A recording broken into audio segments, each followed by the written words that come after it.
Mali, le Niger et le Burkina Faso, les trois pays membres de l'Alliance pour le Sahel, l'AES, ont annoncé la mise en place prochaine d'un passeport biométrique. Les États membres de l'Alliance des États du Sahel, AES, franchissent une nouvelle étape dans leur processus d'intégration.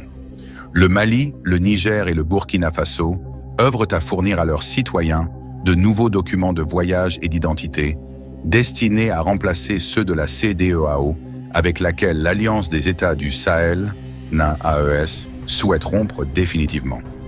Les ministres de la Sécurité du Mali, du Burkina Faso et du Niger se sont réunis à Bamako pour valider les spécifications techniques d'un nouveau passeport biométrique commun.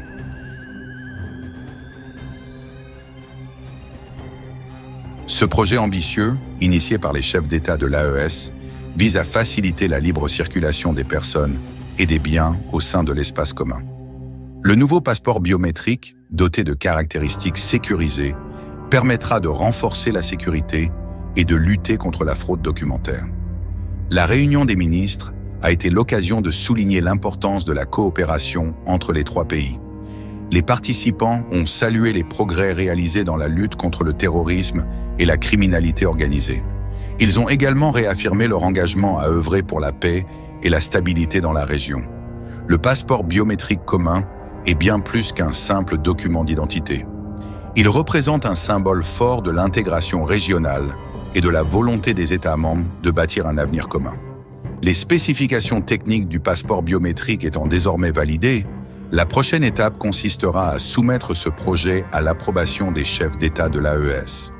Une fois approuvé, ce nouveau document d'identité sera progressivement mis en circulation dans les trois pays. Le retrait de la CEDEAO, qui devrait être entériné en janvier 2025, marque une étape majeure dans la géopolitique de l'Afrique de l'Ouest, signant l'échec des tentatives de médiation de l'institution régionale pour ramener ces nations dans son giron. La décision commune des chefs d'État, le capitaine Ibrahim Traoré du Burkina Faso, le colonel Assimi Goïta du Mali et le général de brigade Abdourahmane Tiani du Niger, de s'orienter vers une intégration renforcée sous l'égide de l'AES, vise à construire un espace de libre circulation pour leurs citoyens. Les travaux des experts se sont conclus par l'adoption de recommandations stratégiques telles que la création d'un groupe de suivi chargé de veiller à la mise en œuvre des résolutions adoptées.